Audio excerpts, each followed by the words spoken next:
ಏಕೆಂದರೆ ಈಗ ತಾನೇ ನನಗೊಂದು ಕರೆ ಬಂತು. ದೇವನಹಳ್ಳಿ ತಾಲೂಕು ಚನ್ನರಾಯಪಟ್ಟಣ ಹೋಬಳಿಯಿಂದ ಒಬ್ಬರು ರೈತರು ನನಗೆ ಕರೆ ಮಾಡಿದರು. ಭಾಳ ವರ್ಷಗಳಿಂದ ಅಲ್ಲಿ ಲ್ಯಾಂಡ್ ಆಕ್ವಿಸಿಷನ್ ವಿಚಾರ ಅಲ್ಲಿ ರೈತರುಗಳು ಹೋರಾಟ ಮಾಡ್ತಾ ಇದ್ದಾರೆ. ಸಾವಿರಾರು ಎಕರೆ ಭೂಮಿ ಈಗಾಗಲೇ ಸರ್ಕಾರ ತನ್ನ ಸ್ವಾಧೀನಕ್ಕೆ ತಗೊಂಡಾಗಿದೆ, ಲ್ಯಾಂಡ್ ಆಕ್ವಿಸಿಷನ್ ಆಗಿದೆ. ಈಗ ಉಳಿದಿರ್ತಕ್ಕಂಥದ್ದು ಅಲ್ಪ ಸ್ವಲ್ಪ ಜಮೀನು ರೈತರದು. ಅದನ್ನು ಕೂಡ ಇವತ್ತು ಸಂಪೂರ್ಣವಾಗಿ ಸರ್ಕಾರ ತಗೊಬಿಟ್ರೆ ಅಲ್ಲಿ ಯಾರು ಕೂಡ ರೈತರು ವಾಸವೇ ಆಗಿರೋದಿಲ್ಲ. ಅಂಥ ಪರಿಸ್ಥಿತಿ ಇವತ್ತು ರೈತರು ಎದುರು ನೋಡ್ತಾ ಇದ್ದಾರೆ. ಈ ವಿಚಾರಕ್ಕೆ ಸಂಬಂಧಪಟ್ಟಂತೆ ಸನ್ಮಾನ್ಯ ಕುಮಾರಣ್ಣವರು 2 ಬಾರಿ ರೈತರ ಪರವಾಗಿ ಹೋಗಿ ಚನ್ನರಾಯಪಟ್ಟಣ ಹೋಬಳಿಲೇ ಕೂತು, ಜೊತೆಯಲ್ಲಿ ಜಿಲ್ಲಾ ಕೇಂದ್ರದಲ್ಲಿ ಕೂತು ರೈತರ ಪರವಾಗಿ ಚರ್ಚೆಯನ್ನು ಮಾಡಿರ್ತಕ್ಕಂಥದ್ದು ಇದೆ. ಕೃಷ್ಣಾರೆಡ್ಡಿ ಸಾಹೇಬರು ಮಾತಾಡ್ಬೇಕಾದ್ರೆ ನಾವು ಫೋನಲ್ಲಿ ಮಾತನಾಡ್ತಾ ಇದ್ದೆ. ಒಬ್ಬರು ರೈತರು ನನಗೆ ಫೋನ್ ಮಾಡಿದರು, ದಯವಿಟ್ಟು ನಮ್ಮನ್ನು ಕಾಪಾಡಬೇಕು ಸರ್, ಸಂಪೂರ್ಣವಾಗಿ ಲ್ಯಾಂಡ್ ಅಕ್ವಿಸಿಷನ್ ಆಗ್ಬಿಟ್ರೆ ನಾವು ಯಾರೂ ಉಳಿಲಿಕ್ಕಿಲ್ಲ ಇಲ್ಲಿ ಹೋಬಳಿನಲ್ಲಿ.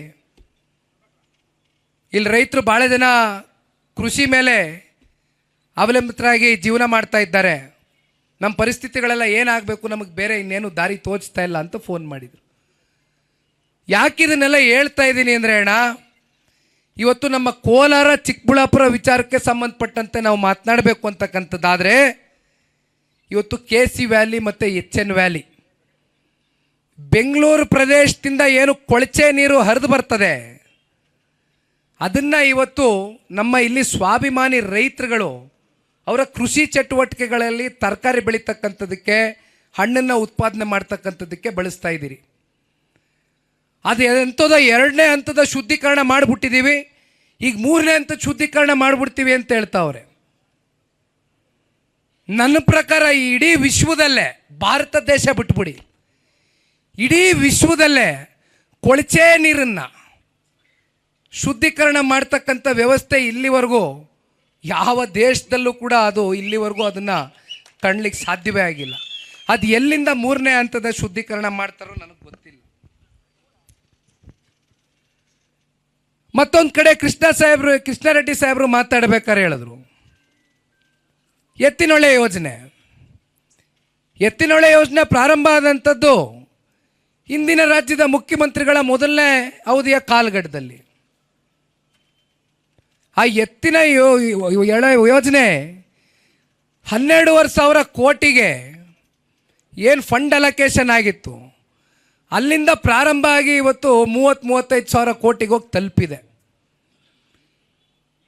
ಎತ್ತಿನ ಹೊಳೆ ಯೋಜನೆ ಮೂಲಕ ಕೋಲಾರ ಚಿಕ್ಕಬಳ್ಳಾಪುರ ಟೇಲ್ ಎಂಡ್ ಭಾಗಕ್ಕೆ ನೀರನ್ನು ತಗೊಂಡು ಬರಬೇಕು ಅಂತಕ್ಕಂಥದ್ದು ಆ ಯೋಜನೆ ಮೂಲ ಉದ್ದೇಶ, ಮೂಲ ಗುರಿಯಾಗಿತ್ತು. ಆದರೆ ಎತ್ತಿನ ಹೊಳೆ ಯೋಜನೆ ಇವತ್ತು ಎಲ್ಲಿಗೆ ಬಂದು ನಿಂತಿದೆ? ಸಕಲೇಶ್ಪುರದಿಂದ ಒಂದಂತ ಕೆಳಗಡೆ ಬಂದು ನಿಂತಿದೆ. ಅಲ್ಲಿಂದ ಕೆಳಗಡೆ ಇಲ್ಲಿವರೆಗೂ ಬರಲಿಕ್ಕಾಗೇ ಇಲ್ಲ. ಎಷ್ಟು ವರ್ಷ ಆಯಿತು? 11 ವರ್ಷ ಆಯಿತು. 11 ವರ್ಷದಿಂದ ಇಲ್ಲಿವರೆಗೂ ಎತ್ತಿನ ಎಳೆ ಯೋಜನೆ ಹೆಸರಿನಲ್ಲಿ ಪ್ರತಿ ಸಂದರ್ಭದಲ್ಲೂ ಕೂಡ ಮತ್ತೆ ಎಸ್ಟಿಮೇಟ್ನ ಜಾಸ್ತಿ ಮಾಡ್ತಕ್ಕಂಥದ್ದು, 12,500 ಇರ್ತಕ್ಕಂಥದ್ದನ್ನ ಇವತ್ತು 30,000ಕ್ಕೆ ಎತ್ಕೊಂಡೋಗಿ ಇಟ್ಟಿದ್ದಾರೆ. ಇದು ನಿಜಕ್ಕೂ ಕೂಡ ಇವರು ಶಾಶ್ವತವಾಗಿ ಕೋಲಾರ ತಾಲೂಕಿಗೆ ಎತ್ತಿನ ಹೊಳೆ ಯೋಜನೆ ಮೂಲಕ ಇವತ್ತು ನೀರಾವರಿಯನ್ನು ಕಲ್ಪಿಸ್ಕೊಡ್ಲಿಕ್ಕೆ ಆಗ್ತದೆಯೇ? ಇವತ್ತು ಇಲ್ಲಿರ್ತಕ್ಕಂಥ ರೈತರು ಒಂದಷ್ಟು ಜನ ಟೊಮೆಟೊ ಬೆಳಿತೀರಿ, ಇನ್ನೊಂದಷ್ಟು ಜನ ಮಾವು ಬೆಳೆಗಾರರಿದ್ದೀರಿ. ಇತ್ತೀಚೆಗೆ ಮಾವು ಬೆಳೆಗಾರರು ಸಂಕಷ್ಟಕ್ಕೆ ಒಳಗಾಗಿದ್ದೀರಿ. ಮಾವು ಬೆಳೆದಿರ್ತಕ್ಕಂಥ ರೈತರು, ಆ ರೈತ ಬೆಳೆದಿರ್ತಕ್ಕಂಥ ಮಾವಿಗೆ ಬೆಂಬಲ ಬೆಲೆ ಸಿಗ್ತಾ ಇಲ್ಲ, ಖರೀದಿ ಆಗ್ತಾ ಇಲ್ಲ ಅಂತಕ್ಕಂಥ ಆಕ್ರೋಶದಿಂದ ಆ ಮಾವನ್ನ ಬೀದಿಲಿ ಚೆಲ್ದಿದ್ದೀರಿ. ಅಂಥ ಸಂದರ್ಭದಲ್ಲಿ ಸನ್ಮಾನ್ಯ ಕುಮಾರಣ್ಣ ಅವರು ಏನು ಮಾಡಿದರು? ಕೇಂದ್ರದ ಕೃಷಿ ಮಂತ್ರಿಗಳಾಗಿರ್ತಕ್ಕಂಥ ಶಿವರಾಜ್ ಸಿಂಗ್ ಚೌಹಾಣ್ರವ್ರಿಗೆ ಒಂದು ಪತ್ರ ಬರೀತಾರೆ. ದಯವಿಟ್ಟು ಮಾವು ಬೆಳೆಗಾರರು ನಮ್ಮ ಕೋಲಾರ ಚಿಕ್ಕಬಳ್ಳಾಪುರ ಈ ಭಾಗದಲ್ಲೆಲ್ಲ ಹೆಚ್ಚಾಗಿರ್ತಕ್ಕಂಥವ್ರು, ಅವರನ್ನ ಹೇಗಾದರೂ ಉಳಿಸಿ ಹೇಗಾದರೂ ಖರೀದಿ ಮಾಡ್ತಕ್ಕಂಥದ್ದಕ್ಕೆ ಖರೀದಿ ಕೇಂದ್ರಗಳಲ್ಲಿ ಒಂದು ಆದೇಶವನ್ನು ಹೊರಡಿಸಿ ಅಂತಕ್ಕಂಥ ಮನವಿ ಮಾಡ್ತಾರೆ. 2.5 ಲಕ್ಷ ಮೆಟ್ರಿಕ್ ಟನ್ನಷ್ಟು ಮಾವನ್ನ ಖರೀದಿ ಮಾಡ್ತೇವೆ ಅಂತಕ್ಕಂಥ ಆದೇಶವನ್ನು ಹೊರಡಿಸಿದ್ದಾರೆ ಈಗಾಗಲೇ. ಇದು ಸನ್ಮಾನ್ಯ ಕುಮಾರಣ್ಣವ್ರಿಗೆ ನೀವು ಕೊಟ್ಟಿರ್ತಕ್ಕಂಥ ಶಕ್ತಿ, ರೈತರ ಪರವಾಗಿ ಅವ್ರಿಗಿರ್ತಕ್ಕಂಥ ಕಾಳಜಿ. ಅನೇಕ ಸಂದರ್ಭದಲ್ಲಿ ಪಕ್ಷ ಸಾಬೀತು ಮಾಡಿದೆ. ಅತ್ಯಂತ ಅಲ್ಪ ಅವಧಿನಲ್ಲಿ ವಿಶೇಷವಾಗಿ JK ಕೃಷ್ಣಾರೆಡ್ಡಿ ಸಾಹೇಬ್ರು ಹೇಳಿದಂತೆ ರೈತರ ಪರವಾಗಿ ಕೊಟ್ಟಿರ್ತಕ್ಕಂಥ ಮಾತು, ರೈತರ ಸಾಲ ಮನ್ನಾ ಮಾಡ್ತೇವೆ ಅಂತ ಹೇಳಿದ್ರು. ಯಾತಕ್ಕೆ ಈ ಮಾತು ಉದ್ಭವ ಆಯಿತು? 2013 ಹಾಗೂ 2018 ಮಧ್ಯೆ ಇಂದಿನ ಮುಖ್ಯಮಂತ್ರಿಗಳೇ ಅಂದು ಮುಖ್ಯಮಂತ್ರಿ ಆಗಿದ್ದರು. ರೈತರು ಸಾಕಷ್ಟು ಜನ ಇಡೀ ರಾಜ್ಯದ ಉದ್ದಗಲಕ್ಕೂ ಆತ್ಮಹತ್ಯೆ ಪ್ರಕರಣಗಳು ಹೆಚ್ಚಾದವು. ಆ ಸಂದರ್ಭದಲ್ಲಿ ಕುಮಾರಣ್ಣವರು ವಿರೋಧ ಪಕ್ಷದಲ್ಲಿದ್ದರು. ನನಗೆ ತಿಳಿದಾಗೆ, ನಮ್ಮ ಕಾರ್ಯಕರ್ತರಿಗೂ ಗೊತ್ತಿದ್ದಾಗೆ, ಸನ್ಮಾನ್ಯ ಕುಮಾರಣ್ಣವರು ಅನೇಕ ಜನ ರೈತಾಪಿ ವರ್ಗದ ಮನೆಗಳಿಗೆ ಹೋದರು.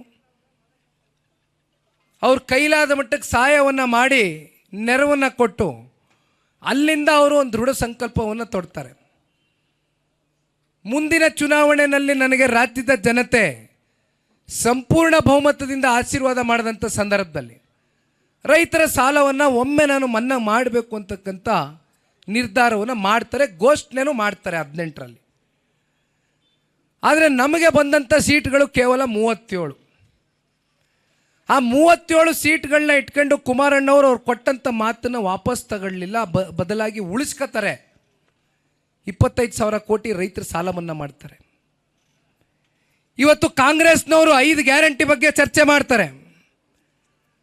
5 ಗ್ಯಾರಂಟಿಗೆ ಪ್ರತಿ ವರ್ಷ ನಿಮಗೆ ಎಷ್ಟು ಹಣಕಾಸನ್ನು ಹೊಂದಿಸಬೇಕು? 55,000 ಕೋಟಿ ಬೇಕು. ಏನು 55,000 ಕೋಟಿ? ನಮ್ಮ ರಾಜ್ಯದಲ್ಲಿ ಸಂಪತ್ಭರಿತವಾದಂಥ ನಾಡು ನಮ್ಮ ರಾಜ್ಯ. ನಮ್ಮ ಕನ್ನಡಿಗರು ತೆರಿಗೆ ಮೂಲಕ ಕಟ್ತಕ್ಕಂಥ ಹಣ ಇವತ್ತು ನಮ್ಮ ರಾಜ್ಯದ ಖಜಾನೆಯನ್ನು ತುಂಬಿಸಿದ್ದೀರಿ. ಆದರೆ ಈ ಖಜಾನೆಯನ್ನು ನಡೆಸ್ತಾ ಇರ್ತಕ್ಕಂಥವ್ರು ಎಂಥವರು? ರಾಕ್ಷಸರು. ರಾಕ್ಷಸರ ಆಳ್ವಿಕೆಯಲ್ಲಿ ಇವತ್ತು ಕರ್ನಾಟಕ ರಾಜ್ಯ ಸ್ವರ್ಗೋಗಿದೆ. ಪ್ರತಿ ಹಂತದಲ್ಲೂ ಯಾವ ರೀತಿ ಲೂಟಿ ಮಾಡೋದು, ಯಾವ ರೀತಿ ಪರ್ಸೆಂಟೇಜ್ ಮೂಲಕ ಹಣವನ್ನು ಗಳಿಸ್ಕೊಳ್ತಕ್ಕಂಥದ್ದು. ಒಂದು ಕಡೆ ಅದೆಂಥದ್ದು 2,000 ರೂಪಾಯಿ ಕೊಡ್ತೀನಿ, ನಮ್ಮ ಹೆಣ್ಮಕ್ಳಿಗೆ ಸಬಲರಾಗಿ ಮಾಡ್ತೇವೆ ಅಂತ ಹೇಳ್ತಾರೆ. ಮತ್ತೊಂದು ಕಡೆ ಆ ವಸತಿ ಯೋಜನೆ ಅಡಿ ಪಾಪ ಎಷ್ಟೋ ಜನ ಪರಿಶಿಷ್ಟ ಜಾತಿ ಪರಿಶಿಷ್ಟ ಪಂಗಡದವರು ಆ ವಸತಿ ಯೋಜನೆ ಸಿಕ್ಕಬೇಕು ಅಂತ 20-25 ಕೂಡಿಟ್ಟು ಕೂಲಿ ಕಾರ್ಮಿಕರು ದುಡ್ಡನ್ನು ಕೊಟ್ಟಿದ್ರೆ ವಸತಿ ಕೊಡ್ತಕ್ಕಂಥದ್ದಕ್ಕೆ ಯೋಗ್ಯತೆ ಇಲ್ಲ ಇವತ್ತು ಈ ಸರ್ಕಾರಕ್ಕೆ. ಈ ರೀತಿ ನಡೆಸ್ಕೊಳ್ತಾವ್ರೆ. ಯಾಕೋ ವೆಂಕಟಶಿವರೆಡ್ಡಣ್ಣಂಗೆ ಟೈಮ್ ಆಯಿತು ಚೇರ್ ಕೆರಿತಾವ್ರೆ. ఎక్కడ పోలనా మనవాళ్ళు ఉంటారు ఇక్కడ ఎవరు కూడా డబ్బులు తీసుకో రాలేదు కదా ఇక్కడే ఉంటారు అక్కడ కూడా ఉంటారಣ್ಣ మన కార్యకర్తలు అంత స్ట్రాంగ్ ఉంటారಣ್ಣ ಡೋಂಟ್ ವರಿ ಓಕೆ ಮುಗಿಸ್ಬಿಡ್ತೀನಿ ಆಯ್ತು ಹೌದು ಕಣ ಹೌದಣ್ಣು ನಮ್ಮನ್ನೆಲ್ಲ ಉಳಿಸಿರೋರು ನೀವೆಲ್ಲ ಪುಣ್ಯಾತ್ಮರು ನಮ್ಮ ಕಾರ್ಯಕರ್ತರು ವೆಂಕಟಶಿವರೆಡ್ಡಿ ಅವರು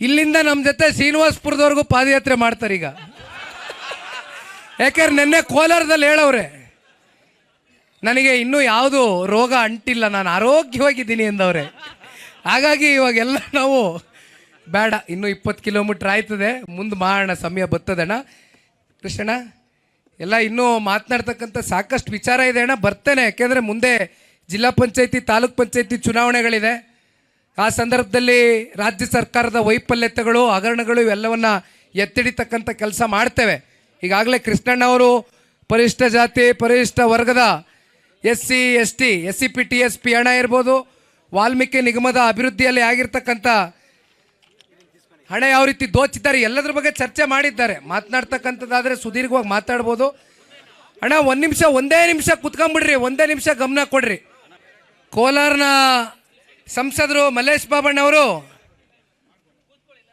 ಈಗಾಗಲೇ 1 ವರ್ಷ ಮೇಲಾಗಿದೆ ನಿಮ್ಮೆಲ್ಲರ ಪ್ರೀತಿ ಆರೈಕೆಯಿಂದ ಅವ್ರನ್ನ ಆಶೀರ್ವಾದ ಮಾಡಿ ಸಂಸದರಾಗಿ ಗೆಲ್ಲಿಸಿದ್ದೀರಿ ನೀವು ಕೆಲವೊಂದಷ್ಟು ಮನವಿಗಳನ್ನ ಇವತ್ತು ತಾಲೂಕಿನ ಜನತೆ ಅವರ ಗಮನಕ್ಕೆ ತಗೊಂಡು ಬಂದಿದ್ದೀರಿ. ಅದೆಲ್ಲವೂ ಕೂಡ ನಾನು ಕೆಲಸ ಮಾಡ್ತಾ ಇದ್ದೇನಣ್ಣ, ಡೆಲ್ಲಿಲಿ ಕೂತ್ಕೊಂಡು ಸನ್ಮಾನ್ಯ ಕುಮಾರಣ್ಣ ಅವ್ರನ್ನ ಬಳಿ ಅವ್ರ ಮೂಲಕ ನಾನು ಕೆಲಸ ಮಾಡಿಸ್ತೇನೆ ಅಂತಕ್ಕಂಥದ್ದು ಹೇಳ್ತಾವ್ರೆ.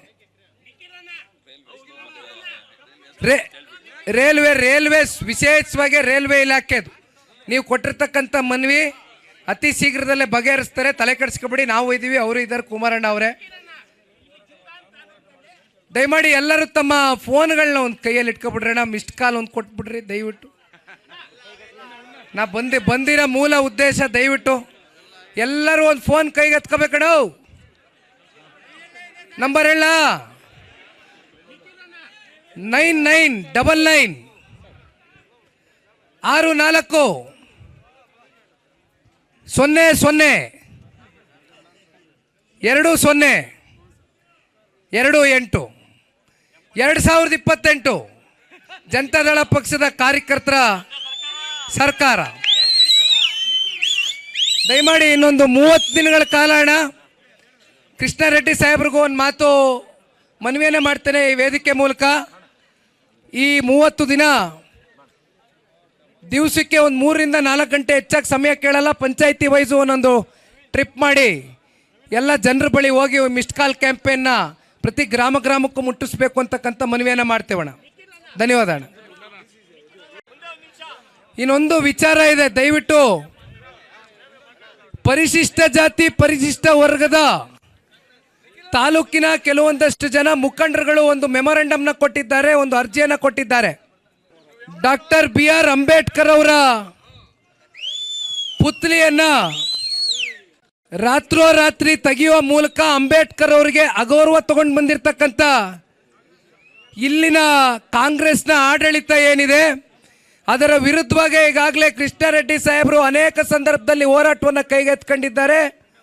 ನಿಮಗೆ ನ್ಯಾಯ ಕೊಡಿಸ್ತಕ್ಕಂಥ ನಿಟ್ಟಿನಲ್ಲಿ ನಾನು ಕೂಡ ನಿಮ್ಮ ಜೊತೆನಲ್ಲಿ ನಿಂತು ಹೋರಾಟವನ್ನು ಮಾಡ್ತೇನೆ ಅಂತಕ್ಕಂಥದ್ದು ಈ ಸಂದರ್ಭದಲ್ಲಿ ಹೇಳ್ತೇನೆ. ಧನ್ಯವಾದ. ಸ್ವಾದಿಷ್ಟತೆಯ ಸ್ವಾದ, ತಾಜಾತನದ ಆಹ್ಲಾದ, ಉತ್ತಮ ಆರೋಗ್ಯ ಮತ್ತು ಹೆಚ್ಚಿನ ರೋಗ ನಿರೋಧಕ ಶಕ್ತಿಯ ವೃದ್ಧಿಗೆ ಈಗ ನಿಮಗೆ ಸಿಗುತ್ತಿದೆ ಉತ್ತಮ ಗುಣಮಟ್ಟದ ಪೌಷ್ಟಿಕಾಂಶ. Shri Vaidik millet health mix, ಇದು ಸಿರಿಧಾನ್ಯಗಳ ಸಂಪತ್ತು.